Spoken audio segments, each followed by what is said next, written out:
Hello and welcome back to the Honor Horizons 3 limited set review. Today I'm looking at the multicolored cards. There are fewer of them than usual in this set. Be advised, this is a limited only set review. I don't know nothing about other formats. This is the tiers I use to evaluate the cards.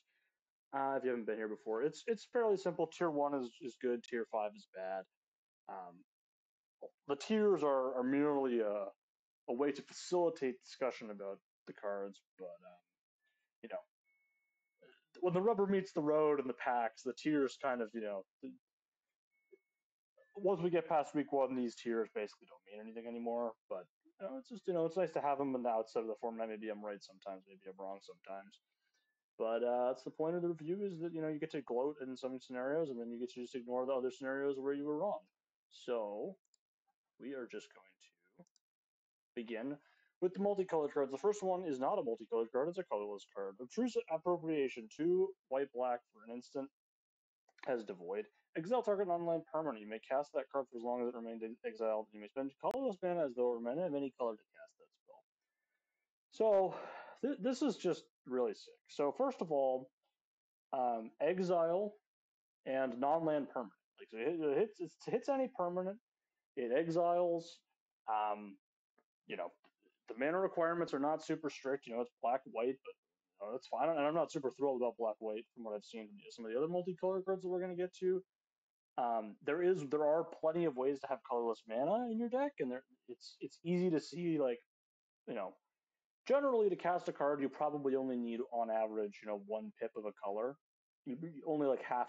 Like, this gets better in decks that have more different colors, access to different colors of mana. It's not super hard to have access to tons of different colors of mana, so I expect that this card you will actually be able to cast the thing, and if you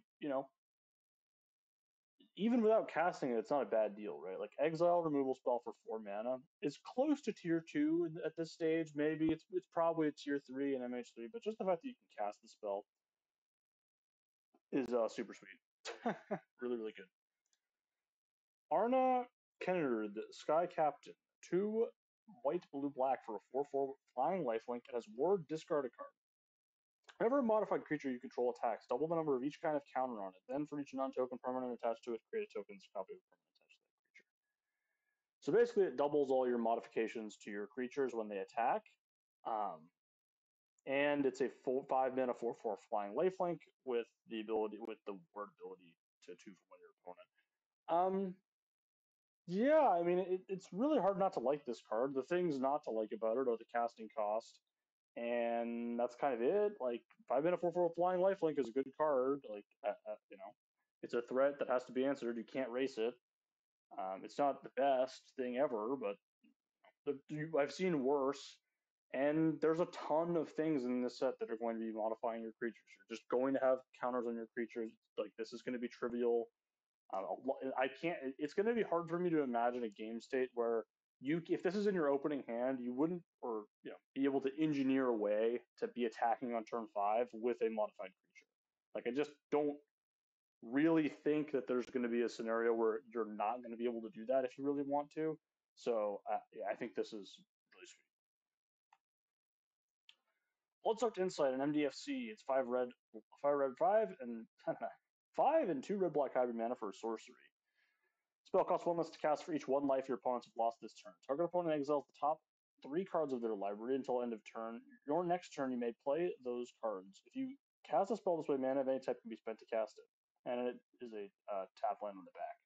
This is really sick. So, I mean, obviously, again, with the MDFCs, they get a lot of value from being, you get to play a better mana base. You get to play a higher density of spells and lands in your deck. The way I would look at it, essentially, is somewhat like this. My preference when it comes to these type of things is, first land.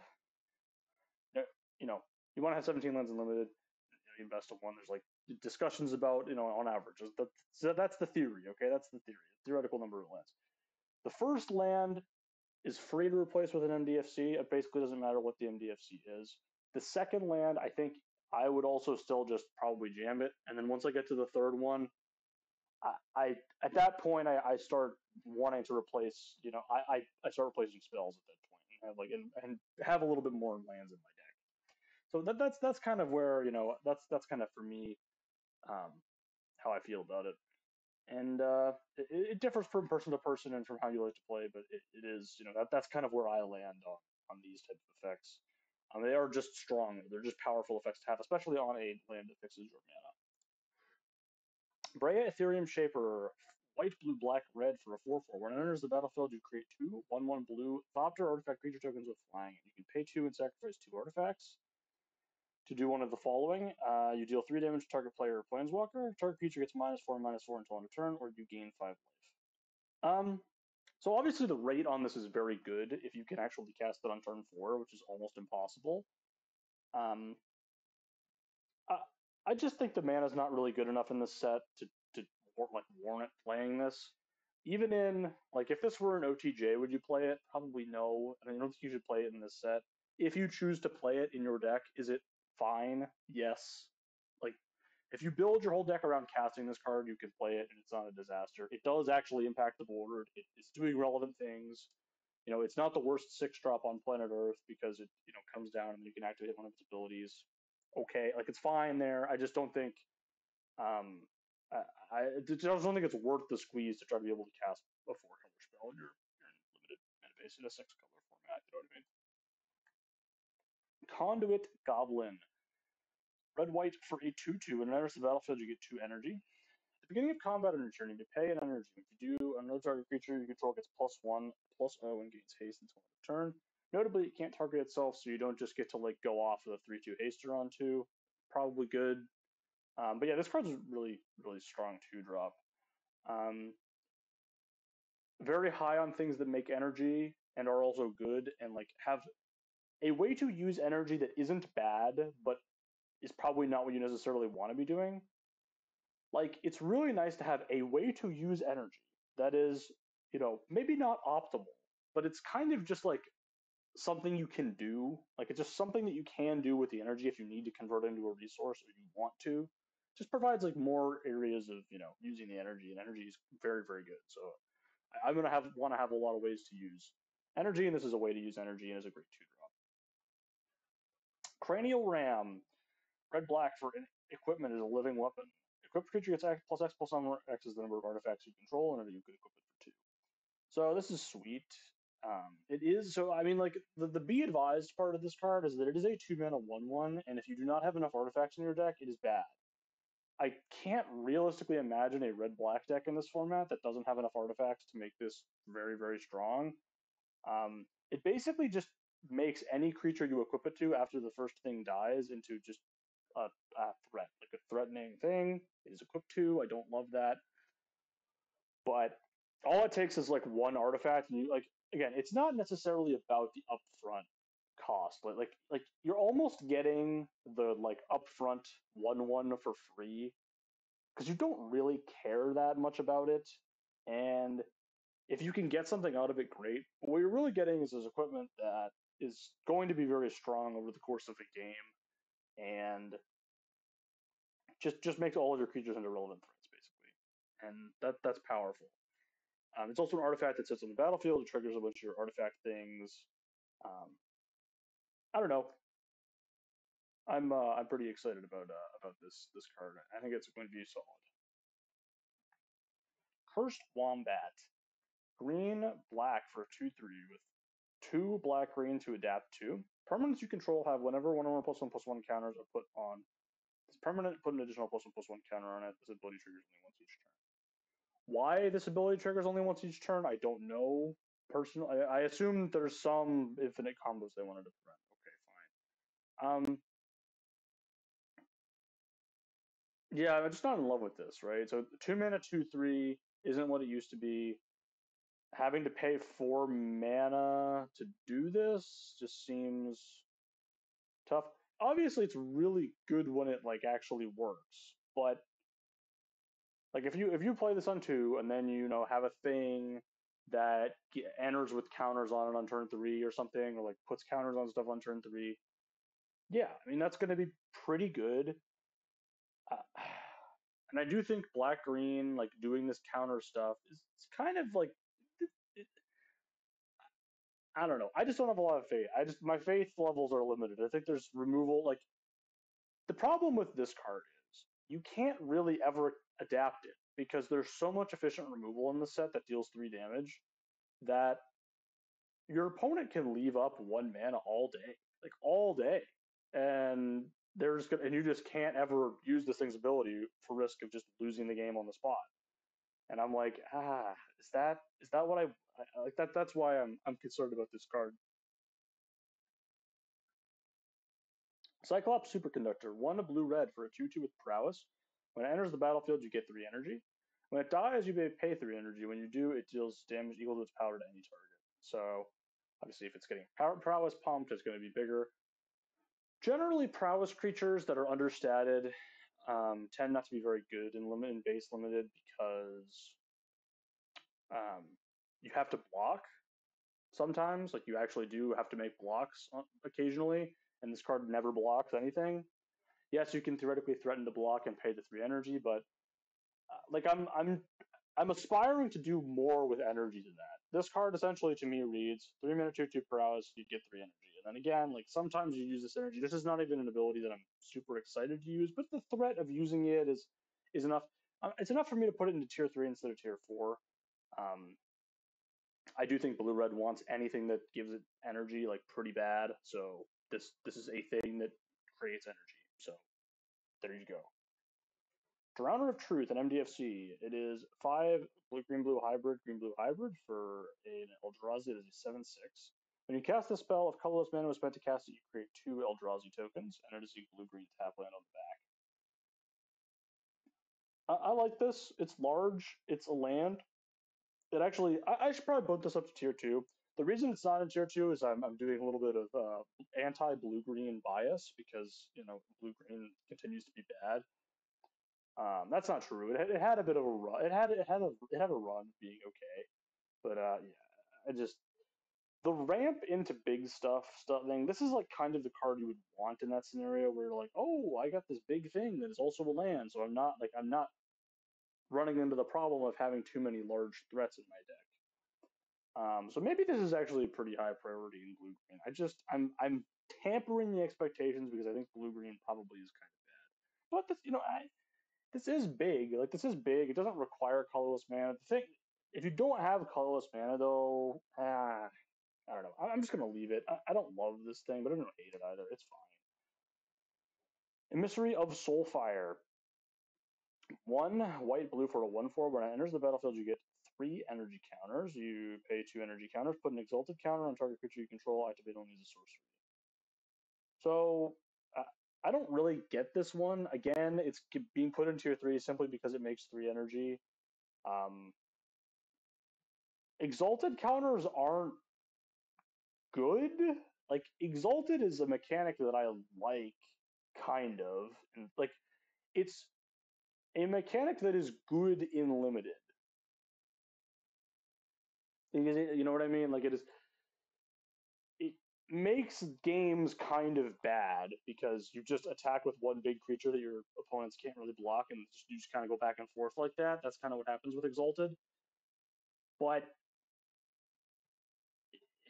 I don't know. I just don't think Exalted is that good. So I don't think this card is that good. But again, anything that makes energy, I'm just like, oh, it makes energy. It's got to be decent. So that's how I feel about energy. Expanding Ooze. 1 black green for a 3/3 with adapt 1 for black green. When it attacks, put a +1/+1 counter on each target modified creature you control. I mean, this is kind of sick. Like, it can put counters on itself. Like, it attacks as a 5/5. It does cost a lot of mana, and again, you have the problem of your opponent can see it coming. Like, you can be like, oh, well, turn 4, I'm going to pay 2 mana, I'm going to adapt it. My opponent has like 2 mana up. It's like, oh, well, maybe I don't want to do that because I'll just lose. Like it, you have to do it pre-combat. It's kind of a disaster. Like I just kind of hate it. I mean, I kind of hate like that's the element of hate. I think it's very good. Like you're gonna have modified creatures, and this will be able to put +1/+1 counters on them when it attacks. But it's just like the fear of getting blown out with these adapt cards scares me. Faithful Watchdog. green white for a 0/0 vigilance that enters the battlefield with 3+1/+1 counters on it. So 2 mana 3/3 vigilance is pretty big. It does enable counter synergies. There's not a ton of downside to having your power and toughness and count +1/+1 counters in this set, as far as I can tell, but I'm sure it exists. This is just a big 2-drop. You want it in your decks that care about having big 2-drops in green white. This is one of those cards that, like, there are times when I see stuff and I'm like, I think this archetype might be really bad because this card exists. So I'm not always right about it, but there have been times in the past where I look at a card like this and I'm like, I'm skeptical that this archetype actually sucks because this card is pretty above rate for a 2-drop and just kind of feels to me like, oh, it's all stats and it just kind of enters the battlefield with stats. That's what it does. And, like, cool. But yeah, we'll see. I'm skeptical. I'm skeptical of it. Genku Future Shaper. No green here. 2 white blue for a 2/5. Whenever an untoken permanent you control leaves the battlefield, choose one that hasn't been chosen this turn. Create a creature with those characteristics. 2/2 with vigilance, 1/1 with flying, and 1/1 with lifelink. Or 1/2 with flying. And you can pay 5 mana to put a +1/+1 counter on each creature you control. We know that last ability is very strong, especially because it curves into itself in the sense that you can play this on 4 and then on turn 5 you can get like that ability. It's a strong ability. There's no denying it. It is leaves the battlefield and not dies. There's like some cool stuff you can do with it. It is also a 4 mana 2/5 that needs outside help, which, I mean, it doesn't inspire a lot of confidence. Like, yes, when you see this on the battlefield, you're going to be scared, but it does need help. I mean, I get like it's not capped by like once per turn. I'm trying to talk myself up on this card because maybe it's actually really good. I'm worried about the base stats. A 2/5 for 4 scares me. That's the biggest part that I'm concerned about. If this was a 3/4, it would definitely be up a tier for sure. 2/5 is just kind of like bad, and I don't like. But it's like, how much does that actually matter? How much does its stats being like slightly worse matter? Maybe you actually want a 2/5 on this because you don't want it to die.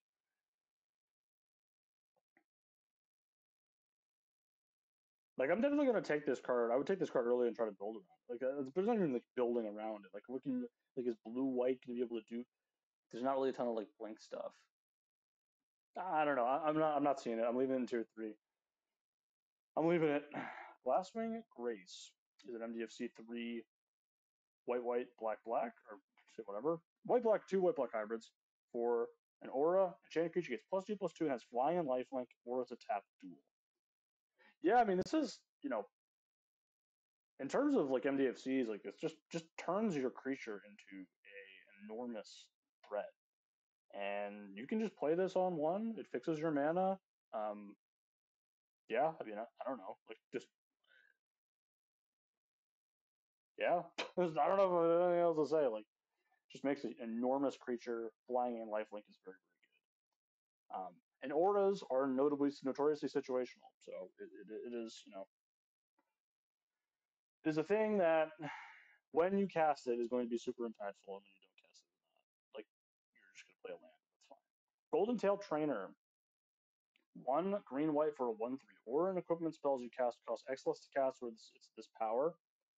Whenever this attacks, other modified creatures you control get +X/+X until end of turn where X is this creature's power. I mean, I it's a 3 mana 1/3. Like, I really don't like that. Yes, this works with bestow, right? So there is a lot of bestow in green and white. Green and white is sort of the bestow color, but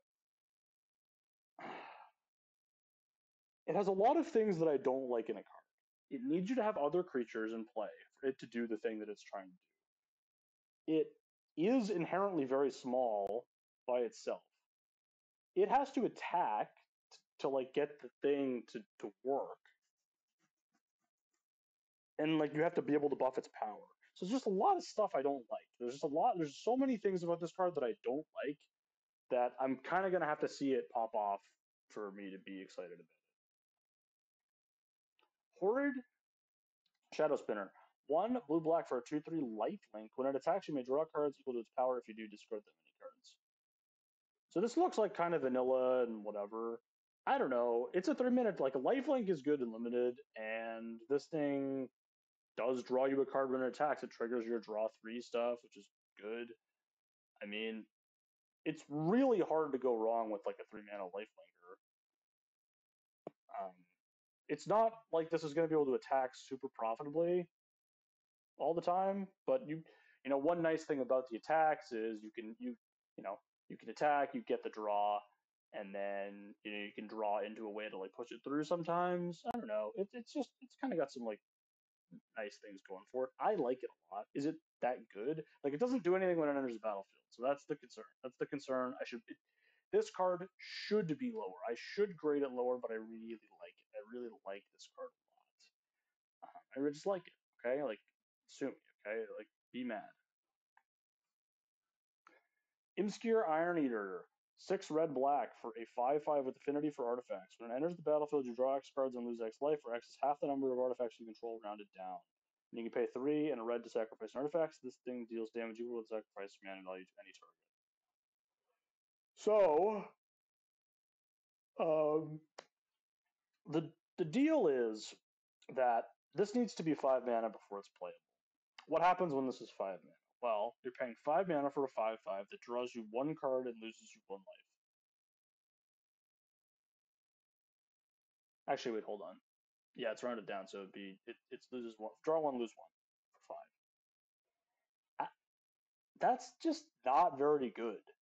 But of course, the upside is considerably higher than that, and I do think that making many artifacts is plausible and doable in red black. I have a little concern, some concerns about you know these snowball, like affinity is inherently like a snowballing mechanic, and cards that rely on that your stuff staying in play always have a risk of just not being castable. So, and the other mode is fine but not special.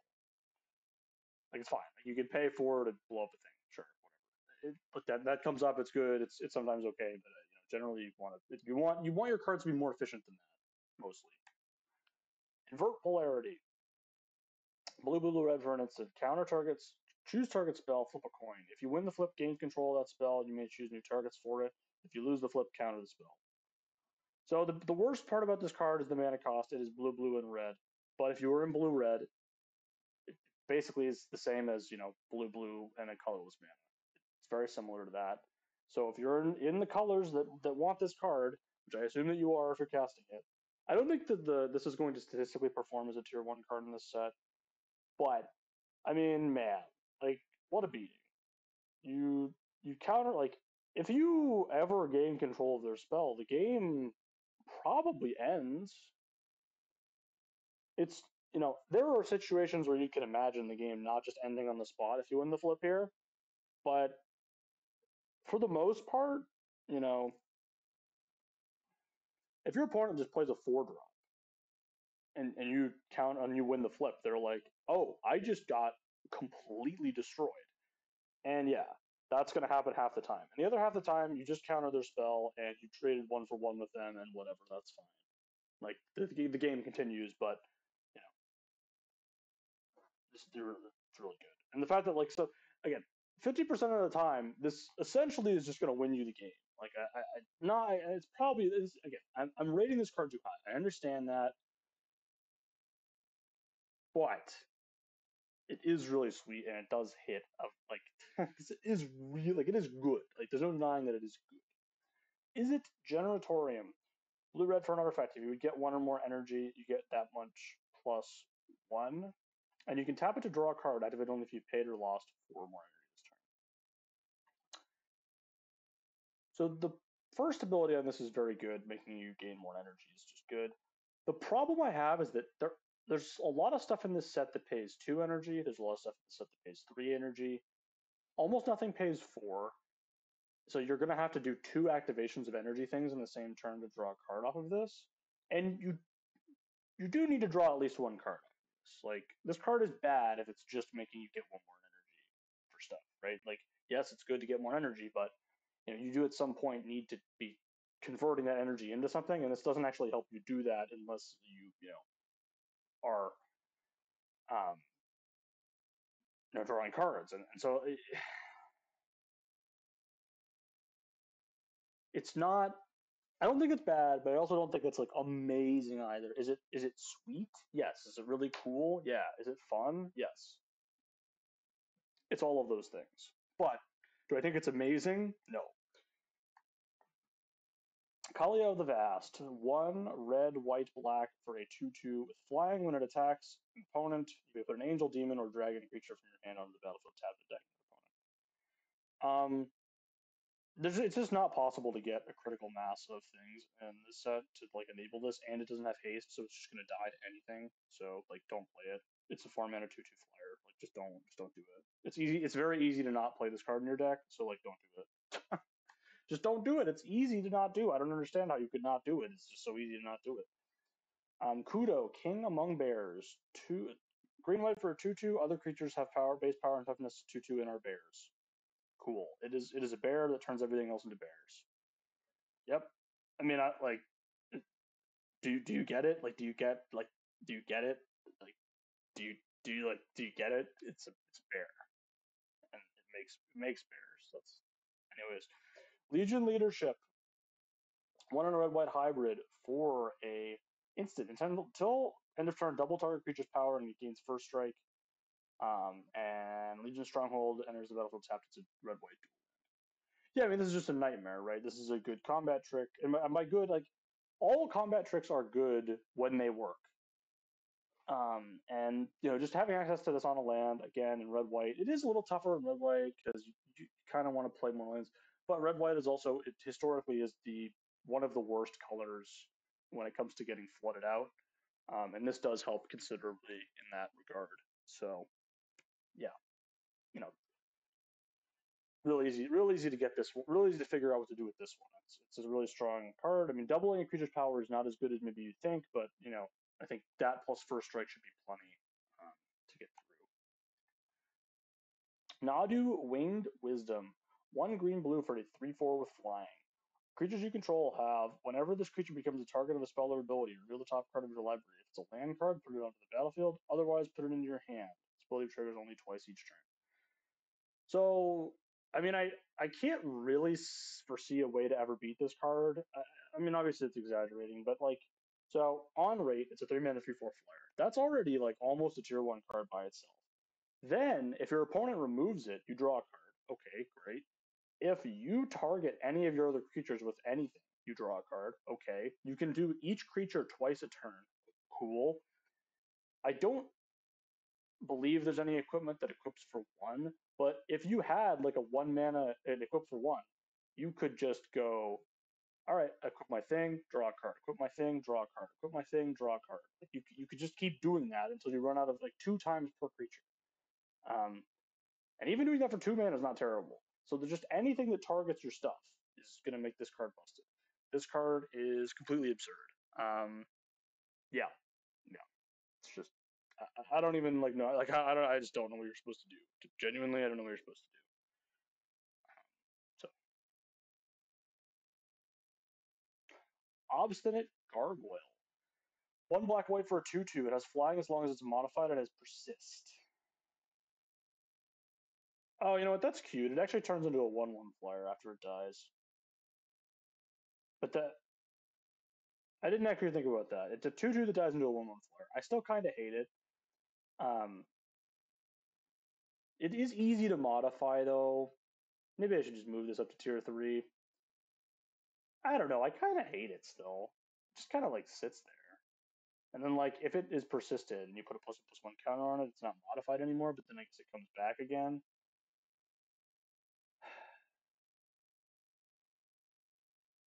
I don't know, man. I think this it just looks it looks so bad. It might be okay. It just looks so bad to me. It's also an artifact. I don't know. The persisting part of it, it's making it more interesting. No, I'm holding firm. I'm holding strong. I don't like it. Moving on. On Do Not Master, 2 white black for a 2/2 with lifelink. Whenever another modified creature you control dies, put 2+1/+1 counters on it, and you can it has an adventure for white and black to distribute 2+1/+1 counters among 1 or 2 creatures as a sorcery. So you got a little travel preparations going on, a notoriously overrated card, one of the most overrated cards of all time, travel preparations. And it's really travel preparations gets a lot better when it's attached to a creature, but it's 2 effects that I don't like very much. Like it's a 4-mana 2/2, which is really bad. And then to get full value out of the sorcery, you need to have 2 creatures in play. Oh, I guess you can put it on 1 creature. I lied. So it's not that bad then. It's actually a little bit better than Trouble Prep. Like it's better than Trouble Prep. I'm just being a white black hater. I'm being honest with you. I'm just being a hater right now. This card actually looks kind of good. The one problem I have with this and these type of cards is if you play this on turn 4 as a 2/2, it's like pretty much a disaster. Like I think, at least I think it's a disaster. And you know, yes, there are worlds where like you can get the full value of the throw line, but like when are you fitting it in? It doesn't fit naturally into the curve. So you need to have a lot of 1-drops to be able to cast throw a line on 2. That's kind of like or you could cast throw a line on a 2-drop on 2 and then cast this on 5. Yeah, I don't know. I just feel like it's a little awkward. I just kind of feel like it's a little. You can cast throw a line on turn 3 and they won't like. They're not going to come to your house and like take you away to jail, but I'm not happy about that. And like your opponent, your opponent can blow this out too. I don't know. I'm just Madge. I'm Madge. I'm mad. I'm smadging right now. Flage, Titan of Fire's Fury, 1 red white for a 6/6. When it enters the battlefield, sacrifice it unless it escaped. When it enters the battlefield or attacks, it deals 3 damage to any target you gain 3 life. Yeah, obviously this is just sick. The Titans actually get considerably better when they're not in Theros Beyond Death because escape is a parasitic mechanic, which means that when you have 1 escape card, it is at its best. And of course, if it's going to be only escape card in your deck, it just casts Lightning Helix. 3-mana Lightning Helix is still a good card. And this just casts 3-mana Lightning Helix, and then at some point during the game, it's going to come back and just, be a 6/6. It's on the board. This is just sweet. It's just sweet. If you mill it, great, cool. They're never milling red white, but yeah, sure. Planar Genesis. Green blue for an instant. Look at the top 4 cards of your library, and you put a land card from among them onto the battlefield tapped. If you don't, put a card from among them into your hand. Put the rest on the bottom of your library in random order.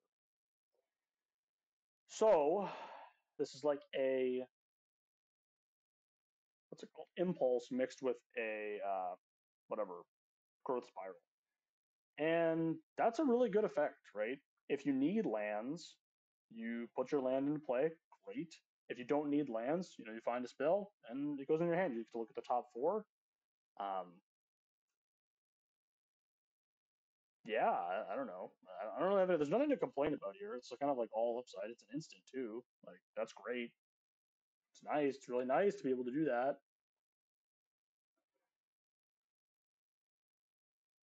Psychic Frog, blue black for a 1/2. When it deals combat damage to a player or a planeswalker draw a card, you can discard the card to put a +1/+1 counter on it, and you can exile 3 cards from your graveyard and to give it flying until end of turn. So this card's a little bit weird.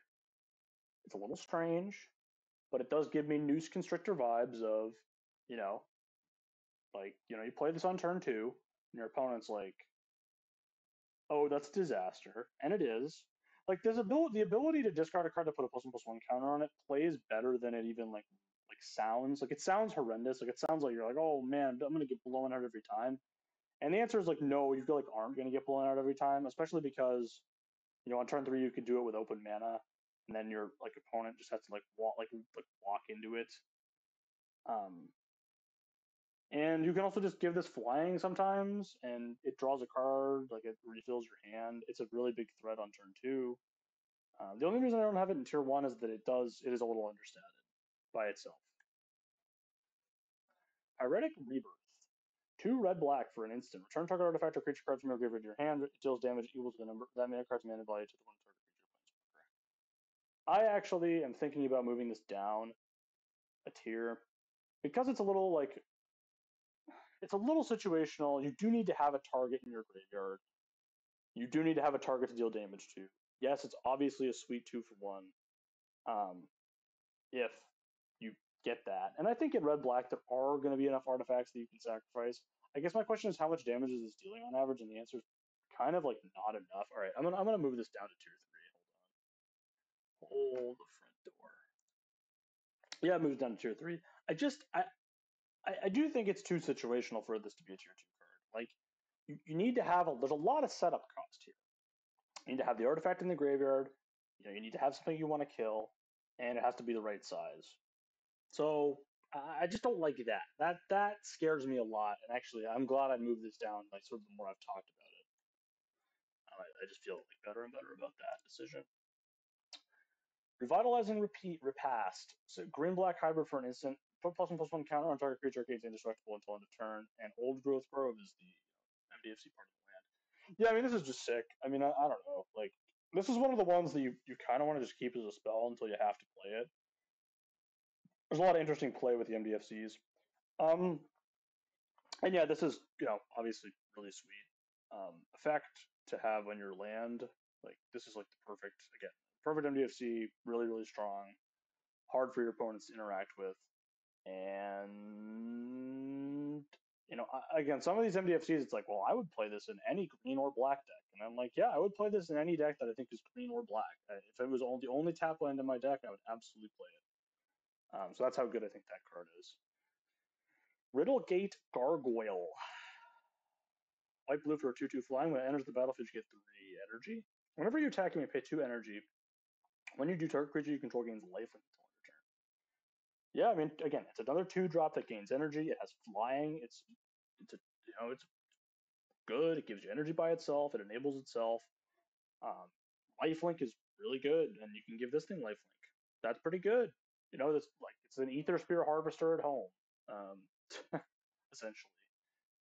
And Ether Spear Harvester is a good card. So yeah, Roshin Roaring Prophet. 2 red green for a 4/4. When it enters the battlefield, mill 6 cards. And you may put a card with an X in its mana cost from one, mill them into your hand. You can tap to reveal any number of cards with X in their mana cost from your hand. Add colorless, 2 colorless mana for each card revealed. This way, spend this mana only to cast costs that contain X. So, this is mostly a vanilla 4/4. There are a handful of X spells, and I don't even think most of them are in green and red. So this is not. There's a couple. I think there's a colorless one. There's a colorless one and a white one that's good. This is mostly a 4/4 that mills for 6. You'd be surprised like how decent a 4-mana 4/4 that mills for 6 is, but um, like there's like threshold and stuff going on in this set, so like milling for 6 is like no joke. But yeah, the X spell part is not. I'm not really that worried about that part of the card. Rush of Inspiration. 1 and 2 blue red hybrid for 8 instant. Draw 2 cards, then discard a card at random unless you pay 2 energy. And it is a tap land in the back. Yeah, I like this one quite a bit as well. My impression of energy is I don't want to have to use it to not have something bad happen. I want to be using it to make something good happen. And I know that they're sort of like the same idea, right? I know it's like, oh, it's kind of isn't that semantics? Isn't that the same thing? It's like, well, kind of. It's like I have to have energy in my hand, like in my pool, to cast the instant. It's like that's not great. Like I have to have it. Like I'm not just going to cast this and maybe discard a random card. Obviously, it's fine to discard a card at random. Like you're probably going to be fine most of the time, but you're not happy about it. And like 3-mana cycle is bad, and like it's sometimes worse than a 3-mana cycle. So it's on average, I think, slightly worse than a 3-mana cycler if you don't have energy, which makes me not like it very much. And obviously, again, it's a land, it's low cost, you're going to play it, but this is one that I would not play in just any blue red deck. And that's kind of the difference between the tier 2 versions of this and the tier 3 versions of this. I wouldn't play this in just a mono blue deck or a mono red deck. I would not do that. Because it is a cost to have a tap land in your deck, and the spell is, I don't think, worth that effect. It would depend on how much energy I had. But, and yeah. Scurry of Gremlins. 2 red, white for an enchantment. When it enters the battlefield, create two 1/1 red gremlin creature tokens. Then you get an amount of energy equal to the number of creatures you control. So probably 3 or 4 energy, something like that. You can pay 4 energy, and creatures you control gain +1/+0 and gain haste until end of turn. So obviously, if you have 2 other creatures in play, this gives all your creatures whatever, makes all your creatures bigger and gives the 2 gremlins haste and they can attack. On turn 4, how good is 2/2/1 hasters? It's fine. Like I'm not complaining, but I'm not happy about 2/2/1 hasters. They probably can't get in. Um, like yes, this provides the opportunity to just completely steamroll your opponent, but it's like in those game states, aren't you winning anyway? I don't know. I don't like this. It does like it's intriguing, right? It's intriguing because it does make 3 permanents. There are ways to do stuff with enchantments and like pick them up and whatever. There's like ways to do that.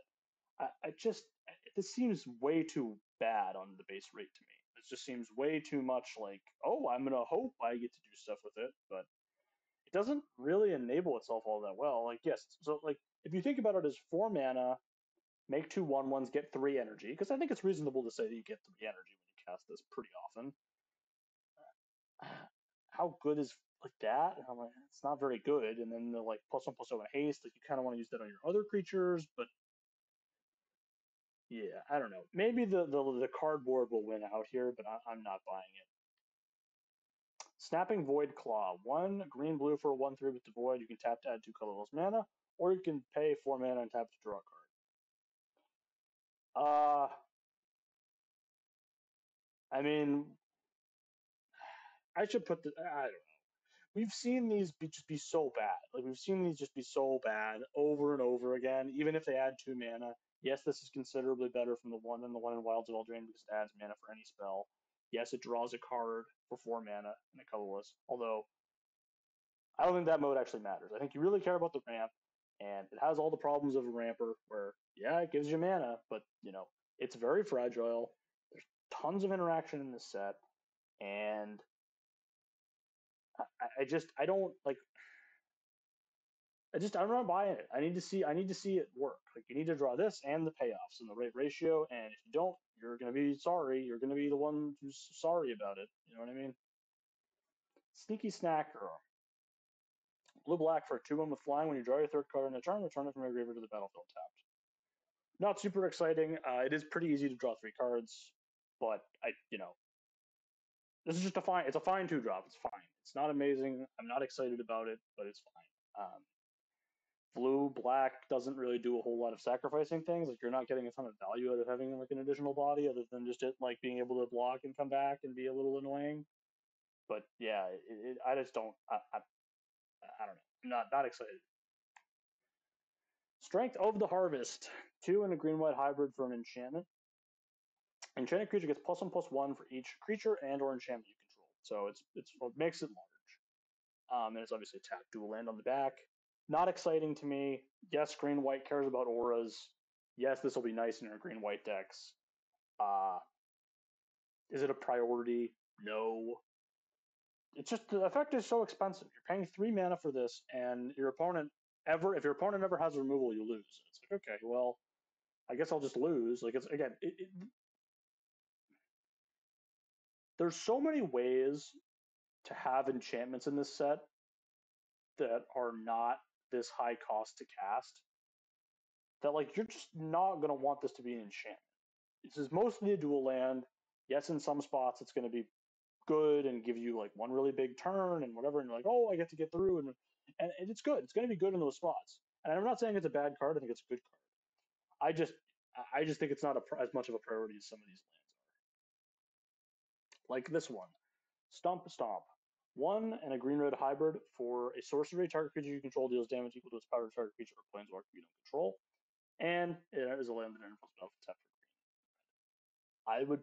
I mean, I'm not saying that I would play this in every single one of my like red or green decks, but man, I'm close. Like again, if it's the first tap land you got in your deck, I think you should play this as your 17th land in just a red or a green deck. Yeah, I mean, The fact that you can have a bite spell for free, just like stapled on to one of your lands, it's just like so good that I think it is worth playing. One card like that. A card that does not meet that criteria for me. Suppression Ray. 3 and 2 blue white hybrids for a sorcery. Tap all creatures target player controls. You may pay X energy and then choose up to X of those creatures. Tap this way, put a plus and plus. Put a stun counter on each of those creatures. And it is a blue white tap land. So, sleep is the analog to this card. It's good. Again, I'm not saying any of these cards are bad. The MDFCs are all good. They're all going to be playable.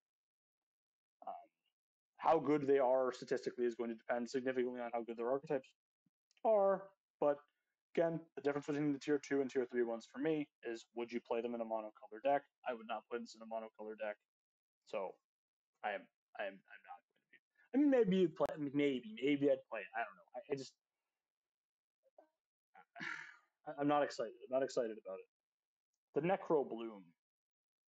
1 white, black, green for a 2/7 with landfall. When a land enters the battlefield under your control, create a 0/1 Greek land creature token.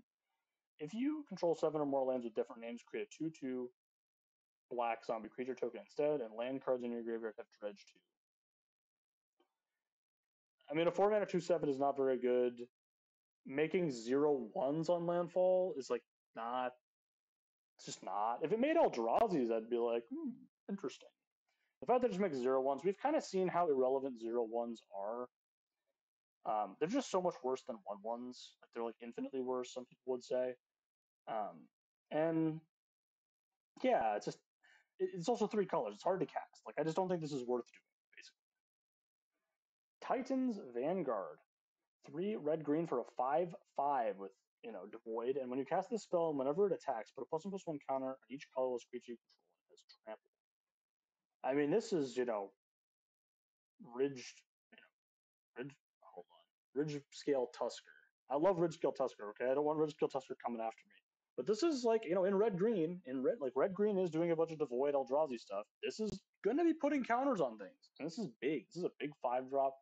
It enables attacks the turn it comes down, and then when it attacks, it's kind of a disaster. Like, how do you I don't know. Like, it pumps itself when it attacks. It's pretty good. Like, it's got trample. This is a big threat. Like, this is a big threat. Waterlogged Teachings, 3 blue or black for an instant. Search your library for an instant card or card with flash, reveal it, put it into your hand, and then shuffle. And it's a blue-black MDFC. Very expensive MDFC. You basically do not ever want to cast the front side of this, so it is strictly a blue-black dual land. And this is, I think, the worst one by a considerable margin, but it's still fine because it is a dual land. White of the Reliquary.